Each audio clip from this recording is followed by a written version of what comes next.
It had been a rough few months. The job market was tougher than I'd anticipated, and I had barely made enough money to cover my bills, let alone have any left over for rent. My phone buzzed with the usual email notifications, more rejection letters. Then, at the bottom of the screen, I saw an ad that caught my attention. Cleaner wanted for historic mansion. Immediate start. Competitive pay. There was something oddly enticing about the offer. The words historic mansion made me imagine grand, creaky staircases and rooms filled with antique furniture. Despite the uncertainty of it all, I couldn't resist clicking the link.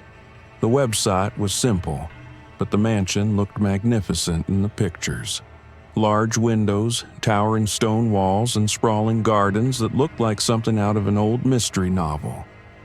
The pay was far better than any cleaning gig I had seen before, and the hours were flexible.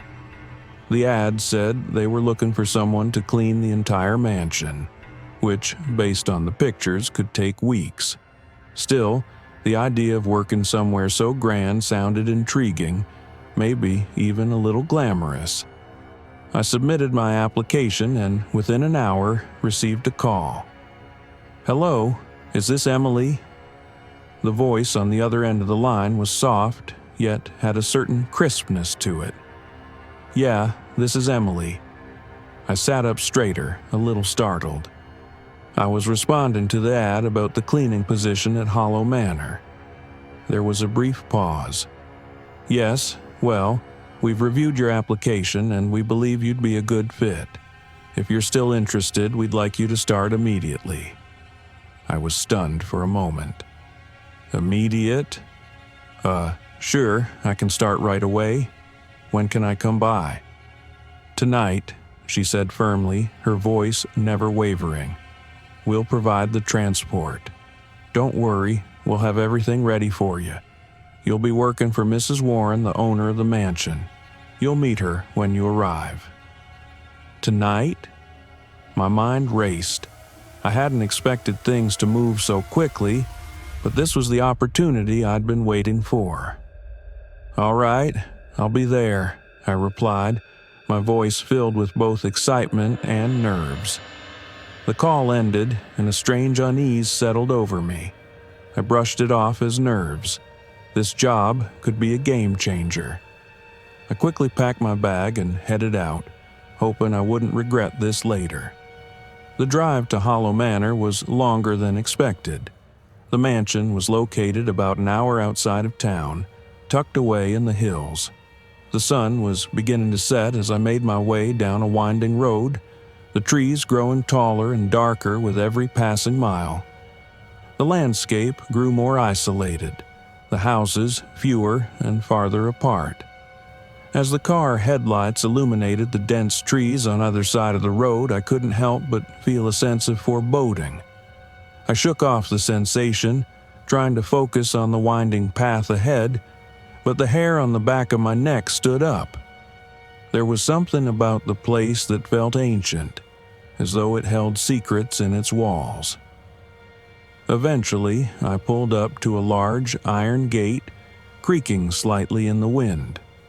As I parked, a woman in a long coat stepped out from behind the mansion's gates, her figure bathed in the light from the headlights. She was tall, with sharp features and pale skin, her hair pulled back in a tight bun. "You must be Emily," she said, her voice warm but slightly distant. "I'm Ms. Warren. Welcome to Hollow Manor." I nodded, stepping out of the car. As I approached her, I noticed how the air around the mansion seemed unusually chilly despite the warm summer evening. Ms. Warren gestured toward the massive wooden doors of the mansion, which were already partially open, waiting for me. "I'll show you to your room. You'll be staying here during your shifts. The mansion is quite large, so we'll give you a tour after you settle in." I followed her through the door, my heart pounding in my chest as I stepped into the vast entrance hall. The floor was polished marble, reflecting the dim light from the chandelier overhead. The walls were adorned with massive portraits, their eyes following me as I moved.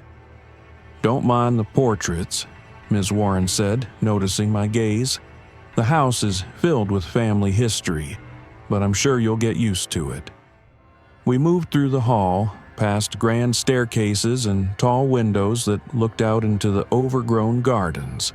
The mansion was beautiful, but in a way that was oppressive, as if its grandeur held an air of mystery, one that didn't quite feel like home. Finally, Ms. Warren led me to a room on the second floor. "This will be your space for the time being," she said, opening the door. "There's a simple bed and some basic furnishings. I trust you'll find it comfortable." I stepped inside. The room was large, with a 4-poster bed, antique furniture, and heavy curtains.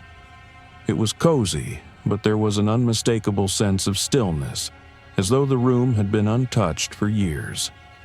The windows were framed with dark wood, and in the corner I noticed a large mirror, its surface reflecting the dim light of the room.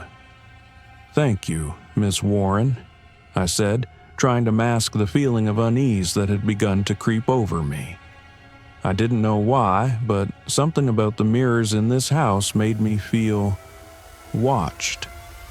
"Of course," she replied, her voice trailing off. "Remember, the mirrors are very important here. Don't let them disturb you. We've had some strange occurrences over the years, but nothing too serious." She paused, giving me a tight smile. "We've all learned to live with it." I nodded, but couldn't shake the unease that flooded through me. I hadn't even started cleaning, but already I felt as though the mansion and its mirrors were watching, waiting for me to make a move. The first day on the job started like any other. Ms. Warren handed me a cleaning kit and a list of rooms to tackle. She gave me a brief tour of the mansion, showing me the major rooms, spacious drawing rooms, a formal dining area, and long, polished hallways lined with mirrors that seemed to reflect the mansion's over-the-top grandeur. Each room had an old-fashioned charm to it: dark wood paneling, gold-trimmed furnishings, and heavy curtains that blocked out the sunlight. Despite the beauty of it all, something about the place felt off, almost as if it were frozen in time. I decided to start with the living room, the largest room in the house. It was an ornate space with high ceilings, a grand chandelier, and several couches arranged around a large stone fireplace. The mirrors were everywhere. They hung in every corner, above tables and on the walls, framed with intricate carvings. As I dusted off the antique furniture, I noticed that the mirrors in this room were particularly large, floor to ceiling, reflecting everything around them. But there was something strange about them. The reflections seemed too sharp, almost unnatural, as if they were amplifying every detail in the room, every movement, every creak of the floorboard, every breath I took. At first, I thought it was just the lighting, or perhaps the age of the mirrors, giving them an exaggerated clarity. But as I worked, I couldn't shake the feeling that the mirrors were watching me. I caught a glimpse of myself in one, and my reflection seemed to linger longer than it should, almost as though it had a life of its own. I glanced around, but the room was empty, save for me. I pushed the thought aside. It was just a trick of the light, I reasoned, or perhaps my nerves getting the better of me. I wasn't a person who believed in ghosts or strange phenomena. I had never let superstitions rule my life. But as I continued to work, a sense of unease settled in. The mirrors were not only watching, they seemed to move with me. Every time I passed one, I noticed that my reflection didn't always match my movement. At first, it was subtle, a slight lag when I shifted from one side of the room to the other. But as the day wore on, the discrepancy became more noticeable. I'd wipe down a table, and when I glanced at the mirror, my reflection seemed to be doing something different. My figure was just a second behind me, or sometimes it appeared to be in a slightly different position. By midday, I had finished cleaning the living room and moved into the dining area. This room was even more grandiose, with gold-trimmed mirrors that seemed to cover every wall, watching from all angles. As I dusted the long dining table, I noticed something that made my skin crawl, a reflection of a shadow crossing the room. I froze, turning quickly, but there was nothing. I checked the windows, but they were shut, and there was no draft. The house was eerily still, and yet there was that shadow, moving across the mirror, as if it was a second, separate presence. I tried to rationalize it. Perhaps a tree branch outside, swaying in the wind, had cast a shadow through the window and onto the mirror. But the more I cleaned, the more I started to feel like something was watching me. The house was too quiet. No footsteps echoed through the halls, no sounds of life from outside. It was as if the mansion was holding its breath, waiting for something to happen. Lunch came and went, and I decided to take a break on the back porch. The air outside was cool, a welcome reprieve from the oppressive atmosphere of the house. But as I sat there, gazing out into the expansive gardens, I noticed something peculiar. Across the yard stood a tall, ornate mirror near the edge of the patio. It wasn't part of the house, and it didn't belong in the garden. It looked out of place, as if it had been dropped there without thought. Curious, I stood up and walked toward it, the grass beneath my feet swishing with every step. As I approached the mirror, I couldn't help but notice its surface. It was cloudy, almost foggy, and the reflection within seemed to distort the landscape as though the image was being warped. My reflection was barely visible, only a shadow of myself peering through the mist. I reached out to touch it, my fingers brushing against the glass. The moment I made contact, I felt a cold rush run up my arm, as though something pulled at me from the other side. I yanked my hand back, my heart pounding in my chest. The mirror seemed to shimmer, almost as if it were alive, as if it were trying to reach out to me. I pulled away quickly, glancing over my shoulder. The house felt emptier than before, and a chill ran down my spine. I wasn't sure what I'd just experienced, but I was certain of one thing.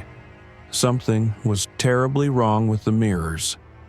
I couldn't explain what was happening. I had worked in haunted houses before, cleaned rooms in run-down buildings, but this was different. There was a presence in the mirrors, something that wasn't just reflected back at me. It was as if they were alive, observing, waiting for me to make the next move. My first day was almost over, and I had yet to clean the upstairs rooms, but I couldn't shake the feeling that the mirrors were following me, moving and shifting when I wasn't looking. When I headed back inside, I couldn't help but glance at the mirrors once again. And once again, my reflection didn't quite match what I was doing. I was starting to realize that I wasn't just cleaning a mansion, I was cleaning a house filled with eyes. The days that followed seemed to stretch out in a strange, unbroken loop. Each morning, I would wake up, make my way down to the sprawling kitchen for a quick breakfast, and begin my cleaning tasks. But the unease from my first day never quite left. The mirrors, once an intriguing curiosity, had become an omnipresent force in the house. I couldn't escape them. No matter where I went, they were there, watching. The living room, the dining room, even the narrow hallways, each one was filled with mirrors. And every time I passed one, I couldn't help but feel as though something was watching me through the glass. Sometimes I'd catch a glimpse of myself, but other times it wasn't me at all. I saw someone else in the reflection, Someone I couldn't identify standing in the corner of the room or watching from behind me as I moved. But when I turned around, the space would always be empty. It was almost as if the mirrors were trying to show me something that wasn't there. Each time I thought I saw something out of the corner of my eye, I would turn, only to find the room exactly as I had left it. But my own reflection seemed to be different. It was subtle, like the way my hair would fall, or the way I moved. It was always a beat behind what I was doing. At first, I tried to convince myself that it was nothing, just the odd angles of the mirrors, the way the light played off the surfaces. But the longer I spent in the house, the more I began to doubt that explanation. It wasn't just the mirrors either. Strange things started to happen. Sometimes I'd leave a room and return only to find that something had been moved. An old book had been shifted from one shelf to another, or a chair that I'd carefully pushed in was now pulled out. At first, I thought it was just me being forgetful, but after the third or fourth time it happened, I started to wonder. One night, I decided to stay late and finish some extra cleaning in the library. The library was a long, narrow room filled with towering bookshelves and more mirrors than any other room in the house.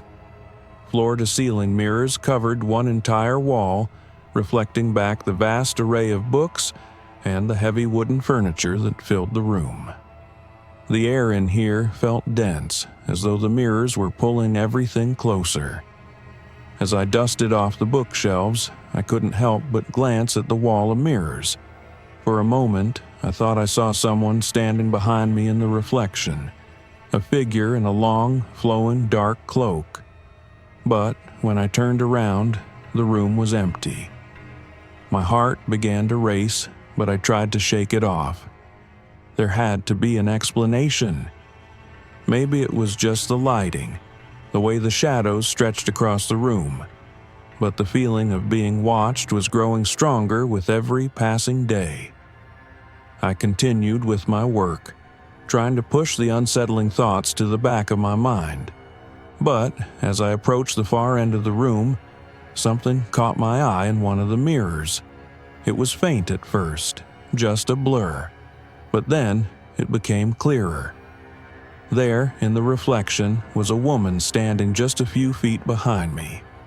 She was wearing a long white dress, her hair dark and flowing around her shoulders.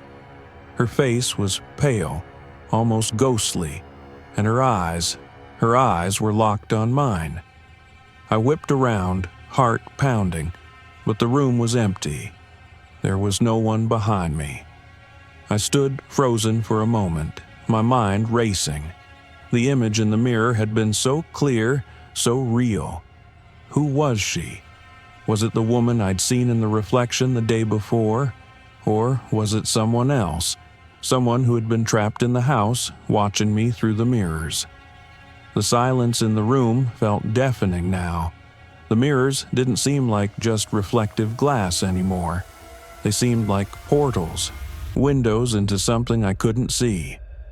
And the woman I'd seen, the woman in the white dress, wasn't just a reflection. I had felt her presence as though she had been standing there, watching me. I couldn't shake the feeling that the house itself was alive and it was using the mirrors to observe me. I continued cleaning, but the discomfort was starting to creep in. Why were these mirrors so important? What did they want from me? I was supposed to be a cleaner, just doing my job, but it felt like I was being pulled into something deeper, something I wasn't ready to confront. As I moved through the rest of the house, I couldn't stop glancing at the mirrors, each one feeling like a silent observer, always watching, always waiting for something to happen. The strange events kept piling up, things moving when I wasn't looking, shadows flickering in the corner of my eye, whispers in the hallway. I was beginning to feel like I was losing my grip on reality.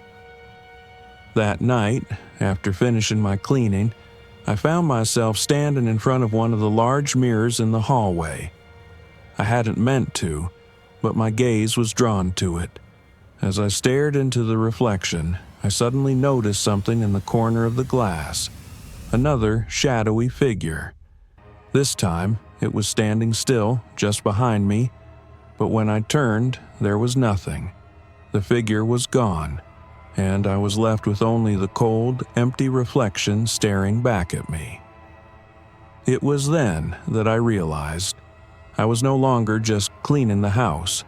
I was part of it now, part of whatever dark force was holding the mansion together.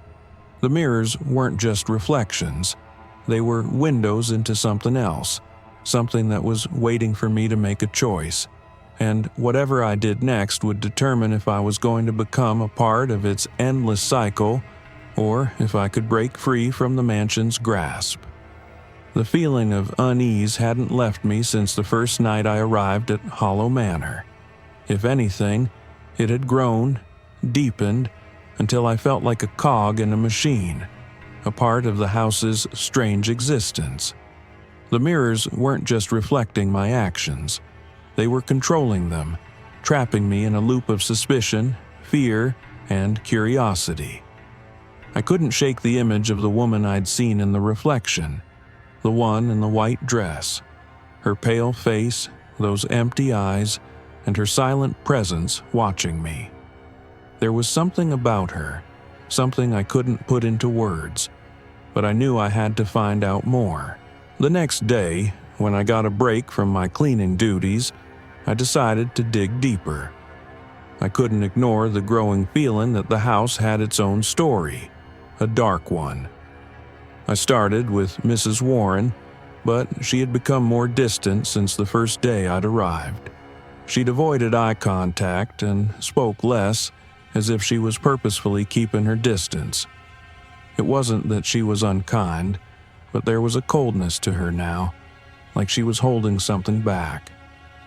I waited until the evening when the house seemed quieter.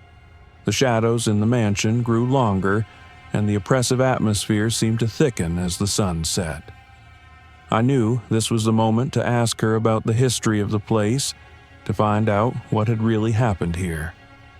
I found her in the sitting room, sitting by the fire, her fingers lightly grazing the edge of a teacup.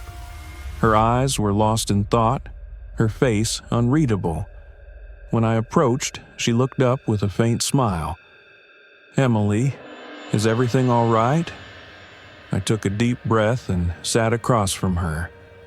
"I've been meaning to ask you about the history of the mansion, Mrs. Warren." I hesitated. About the mirrors and the strange things that have been happening here.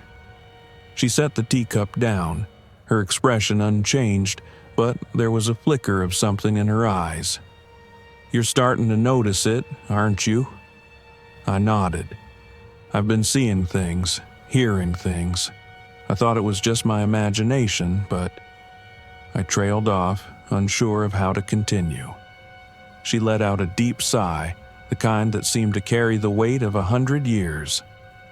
"This house has been in my family for generations. We've seen a lot, Emily, more than you can imagine. The mirrors are a part of the house, a part of its history, but they were never meant to be simply decorative." I leaned forward, intrigued. "What do you mean?" She hesitated again, as though choosing her words carefully. "The mirrors were custom-made, designed by my great-grandfather. He was an inventor. He believed that mirrors were more than just reflections. He thought they were windows into the past, into the future. He wanted to create something that could see beyond the surface, into a deeper realm of existence." I frowned, struggling to wrap my head around her words. "So you're saying the mirrors are special?" Mrs. Warren's gaze drifted to the large mirror on the wall beside us, her expression becoming distant. "Not just special. They are alive in their own way." Her voice dropped to a whisper. "They can hold memories, they can trap souls, they can steal moments and keep them inside their glass." I felt my heart skip a beat. The air in the room felt colder now, and I suddenly understood the weight of her words. "What do you mean, trapped souls?" She looked at me then, her eyes hardening. "There are stories. People who stayed here in the past. Some guests who never left. They thought they could escape their lives, run from their pasts, but the mansion, the mirrors, they don't allow that." A chill ran down my spine. "What happened to them?" "They're still here, Emily." Mrs. Warren's voice was barely audible. "In the mirrors. Trapped. The mirrors take them in, hold them. They become part of the house. They can't leave. The house won't let them." She paused, her fingers clasping tightly around the teacup. "It's what happened to my own family. They all disappeared one by one, drawn into the mirrors. They thought they could run, but they couldn't. They're still here, and I am the only one left." I was speechless. The weight of her words settled on my chest like a heavy stone.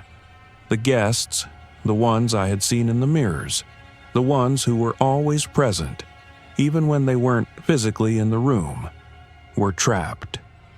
And I was now part of it, part of the cursed cycle that had ensnared this mansion for generations. "You can't let the mirrors consume you, Emily," Mrs. Warren whispered, her voice trembling.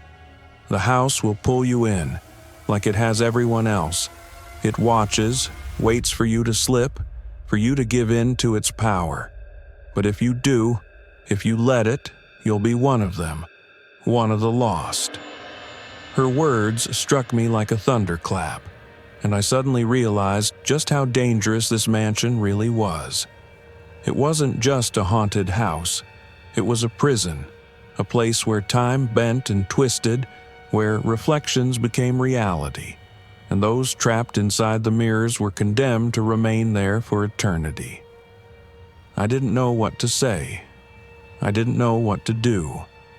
All I knew was that the mansion had claimed its victims, and now it was trying to claim me too. The following days felt like a blur. Mrs. Warren's cryptic warnings echoed in my mind, casting a shadow over every corner of the mansion. I tried to ignore the unease creeping through my veins, but it was becoming harder and harder to convince myself that I was imagining things. The mansion was alive. Its mirrors, its halls, even the air seemed charged with something. The weight of it all pressed down on me, a constant, gnawing presence. At night, the house grew quieter, and yet it also seemed to grow more alive. The mirrors that lined the walls didn't just reflect the rooms around me. They felt like windows into another world. Sometimes, when I glanced at them, I'd see flashes of things I hadn't seen before. Shadows, fleeting glimpses of people who weren't there, figures standing in corners, their faces obscured. It was as if the house had become a stage, and the mirrors were the audience, always watching, always waiting for the next act. The real horror began when I started hearing footsteps in the hallways at night. Soft, slow, deliberate steps. They seemed to come from the shadows, the corners of the rooms where the mirrors couldn't reach. I would rush to the hallway to check, but there was never anyone there. The rooms would be empty, save for the shadows stretching longer with each passing hour. I told myself it was just the house settling, the creaks and groans of old wood in an old house. But deep down, I knew that wasn't it. The sound wasn't random. It was intentional, as if someone or something was walking just out of sight, always avoiding detection. It was as though the house itself was toying with me, testing my nerves, pushing me closer to the edge. And then, one night, as I was cleaning the upstairs hallway, I found it. I had been working late, dusting off the large mirror at the end of the hall, the one that stretched from floor to ceiling. I'd noticed it earlier, but it hadn't seemed important at the time. Now, standing before it, I felt a strange sensation, like the room had grown colder, the air heavier. I wiped down the glass, watching my reflection as I moved. But then, I noticed something unsettling. The reflection wasn't mine.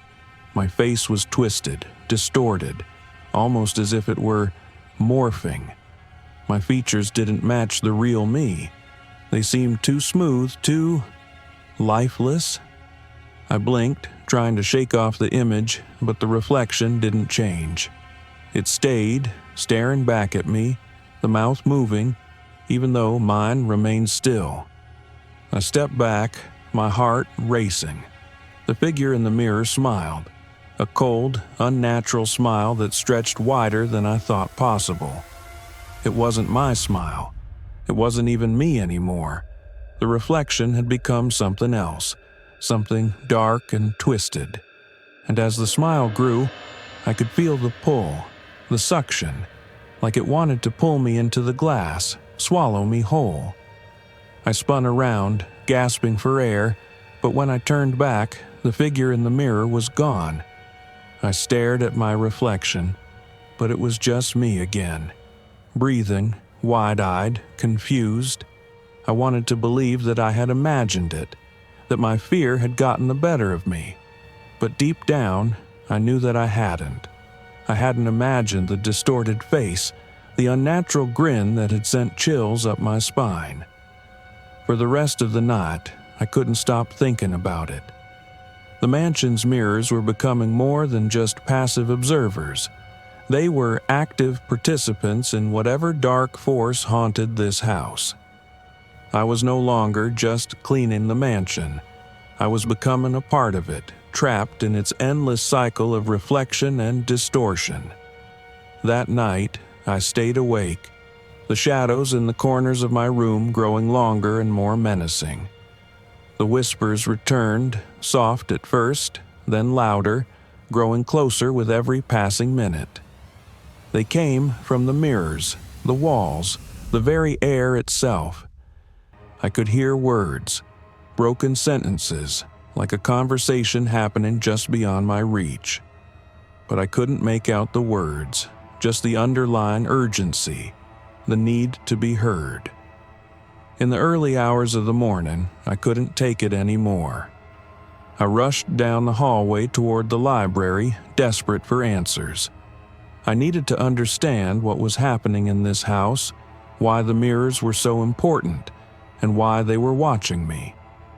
I stumbled into the library, my breath ragged, and found the book that Mrs. Warren had mentioned earlier, the one about the mansion's history. The pages were yellowed and fragile, but I quickly flipped through them, searching for any mention of the mirrors. My fingers brushed over a page that described an ancient ritual, something I couldn't fully understand. The mirrors weren't just objects, they were channels to something darker. They had been created to trap spirits, to hold them in their reflections, unable to pass on. The more I read, the clearer it became. The mirrors were more than just passive observers. They were part of the house's curse, and those who came here were pulled in, trapped in their own reflections. And once the mirrors had you, there was no escape. You were bound to them for eternity. As the weight of this revelation sank in, I could feel the mansion shifting around me. The whispers grew louder, the footsteps behind me more frequent. I wasn't alone in the house anymore. The spirits were here, watching me, waiting for me to make a choice. I turned back toward the mirrors, my reflection staring back at me with unnerving clarity. The house was closing in, and the cycle was about to begin. The realization hit me like a hammer. I wasn't just working in a haunted house. I had become part of the haunting. The mirrors were alive, and they had been watching me from the moment I stepped inside the mansion. They had been waiting for me to notice them, to understand the power they held. And now, As I stood in the library, surrounded by the ancient words and the dark history of the house, I realized that there was no going back. The mansion wasn't just a place. It was a prison, and the mirrors were its bars. The air felt colder, and the whispers grew louder in my ears. I could hear voices now, dozens of them, each one overlapping the other. Some were pleading, others were angry, but all of them were desperate to be freed.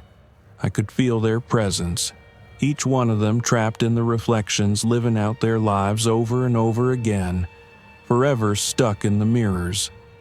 I turned back to the pages of the book, trying to focus on the text, but it was as if the words were shifting before my eyes, changing with every blink. The ritual described in the book seemed to be the key, the way to break the curse of the mirrors. But it wasn't a simple incantation or a magic word. It was far darker than that. The ritual required sacrifice. A soul bound to the mirrors could only be freed if another took its place. And in doing so, the soul would become part of the reflection, trapped forever. I recoiled, my stomach twisting in horror. The only way out, the only way to break the curse, was to replace one of the trapped souls, to willingly step into the mirror and become part of its eternal cycle. But who could I choose? Could I sacrifice someone else to escape this nightmare? The thought of it made my blood run cold. The spirits, the lost souls, had been trapped for decades, their lives erased by the mirrors, their fates sealed in the glass. They were all waiting, reaching out, desperate for release. But what would happen if I gave in to the house's demand? What would I become? As the realization sank in, the room around me seemed to warp. The walls shifted, the shadows growing deeper and more oppressive. The whispers surrounded me, pressing in from all sides. The mansion was alive, its hunger for souls endless, and now I was part of its twisted game. The mirrors in the room began to change. They rippled like water, the reflections becoming distorted and chaotic. In one mirror, I saw myself, but not as I was, a distorted version of myself, twisted and grotesque, smiling a wicked, unnatural smile. In another mirror, I saw the woman in the white dress, the one I'd seen in the reflection before. She was standing, waiting, her face pale and expressionless, as though she had been waiting for me to make a choice. Suddenly, I felt a cold hand on my shoulder.